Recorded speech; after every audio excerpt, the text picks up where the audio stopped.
Okay students, तो last lecture में हमने डिस्कस किया एक्सरसाइज नंबर 5 में 5.1 और 5.2 ये दो सवाल हमने देखे।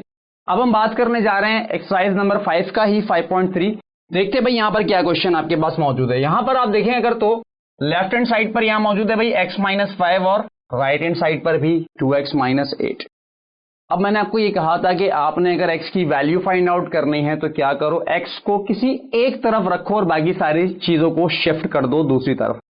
लेकिन यहां तो मसला ये है कि अगर मैं देखता हूं कि मुझे यहां पर लेफ्ट हैंड साइड पर भी x नजर आ रहा है और राइट हैंड साइड पर भी x नजर आ रहा है, तो ये भी कोई प्रॉब्लम वाली बात नहीं है। सीधा सा काम क्या करो कि x को उठाकर किसी भी साइड से, यहां से उठाकर इस तरफ ले आओ या इधर से उठाकर इस तरफ ले आओ, जहां आपको बेहतर लगे, जहां आपको आसान लगे आप इसको मूव कर सकते हैं। मैं कोई कंडीशन नहीं लगा रहा कि आपने किसी एक साइड वाले x को उठाकर दूसरी तरफ लेकर जाना है। मैं क्या कह रहा हूं, चाहे ये 2x उठाकर इधर ले आए या इस x को उठाकर उधर ले जाएं, दोनों कंडीशंस में आंसर पर कोई फर्क नहीं पड़ेगा। लेकिन हाँ, ये मेरा आप लोगों के लिए एक सजेशन जरूर है कि हमेशा करें ऐसा काम कि x को इस तरह मूव करें कि जो x वाली टर्म है उसका जो आंसर है वो आपको पॉजिटिव मिले। उससे ये काम आसान हो जाएगा। मैं क्या कह रहा हूं, मैं इसको करके बताता हूं। देखें, मैं इस वाले x को शिफ्ट कर रहा हूं इस तरफ। अगर मैं यहां पर देखूं तो मेरे पास ऑलरेडी यहां पर क्या मौजूद है, आपने कहा भाई 2x, मतलब ये वाला 2x मैंने यहां पर लिखा, पहले सबसे पहला काम ये किया। उसके बाद इस वाले x को देखें, हमेशा जो साइन देखी जाएगी वो साइन नंबर से पहले देखी जाएगी, नंबर के बाद नहीं देखी जाएगी। तो ये कंफ्यूजन बहुत मैंने देखा है स्टूडेंट्स में, ये क्लियर रखना आपने। यानी अगर x की साइन में देखना चाहता हूं तो x की साइन x से पहले देखूंगा, और अगर पहले कोई साइन नहीं मिल रही मुझे तो इट मींस कि वो पॉजिटिव है। ठीक है, अब आप कहेंगे ये माइनस किसका है, ये -5 का है, ये 5 की साइन माइनस है। ठीक है, तो हम 5 को तो मूव नहीं कर रहे उधर, हम x को मूव कर रहे हैं। तो आप अगर इस x को उठाकर इधर लाएंगे तो ये इधर पॉजिटिव है, तो इधर आकर क्या हो जाएगा, -x। क्लियर हो गई ये बात। अब यहां पर क्या बचा, यहां पर बचा -5, तो आप इसको एज इट इज पहले लिख दें, ये -5। देखें ये x उठकर इधर आ गया, यहां बचा -5। अब ये वाला जो -8 है ये किधर गया, आपने कहा इसको भी क्या करो, उस तरफ शिफ्ट कर दो। क्या कर रहा हूं मैं, x वालों को एक तरफ और जो कॉन्स्टेंट्स हैं उनको एक तरफ। तो यहां पर क्या हो गया, ये 2x पहले से था, ये x इधर आ गया, ये -5 यहां लिख दिया, ये -8 इधर आकर क्या हो जाएगा, आपने कहा +8 हो जाएगा। सिंपल है। अब क्या करूंगा, अब मुझे ये देखना है कि देखो भाई यहां पर ये 2x है और ये x का मतलब 1x, यानी किसी इसके साथ कोई कोएफिशिएंट नहीं है, तो इसका मतलब यहां कोएफिशिएंट 1 है। तो हमने ये कहा भाई किसी भी वेरिएबल वाली टर्म में अगर हमने एडिशन और सब्ट्रैक्शन करनी तो वो किस तरह से करेंगे। भाई मिसाल के तौर पे लिखा हुआ है 2x + 5x। क्या करूंगा, मैं देखूंगा क्या ये दोनों सेम है। अगर ये ऐसे होता 2x + 5x², क्या अब भी सेम है, हाँ आप कहेंगे x तो सेम है, लेकिन इसके ऊपर क्या लगी हुई है, पावर 2।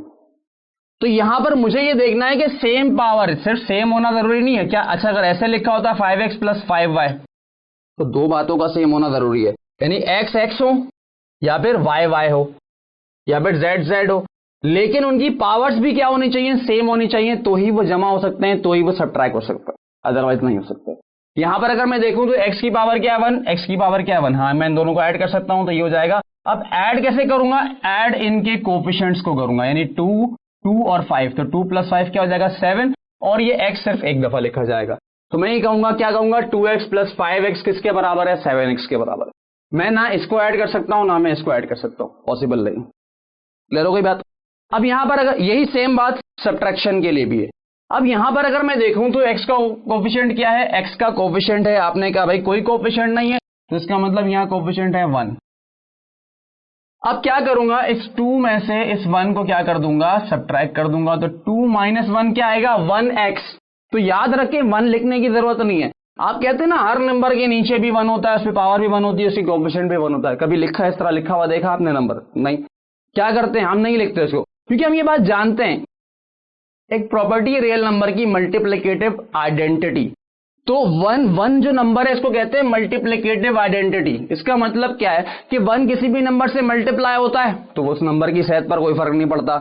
1 अगर किसी भी नंबर से डिवाइड होता है तो भी क्या होता है, उसकी सेहत पर कोई फर्क नहीं पड़ता। तो इस वजह से हम कहते हैं कि 1 क्या है, मल्टीप्लिकेटिव आइडेंटिटी है, और ये इसके साथ मल्टीप्लाई भी हो रहा है, डिवाइड भी हो रहा है, इसकी पावर भी 1 है। तो यहां पर क्या होगा, आपने कहा इसका कोफिशिएंट क्या है 1। कोफिशिएंट क्या होता है बेसिकली, कोफिशिएंट उस वेरिएबल के साथ क्या हो रहा होता है, मल्टीप्लाई हो रहा होता है, इस वजह से ही बात कही जाती है। अच्छा अब यहां पर क्या होगा 2 - 1 तो क्या आएगा 1x, और 1 लिखने की जरूरत नहीं, क्या लिख दूंगा सिर्फ x।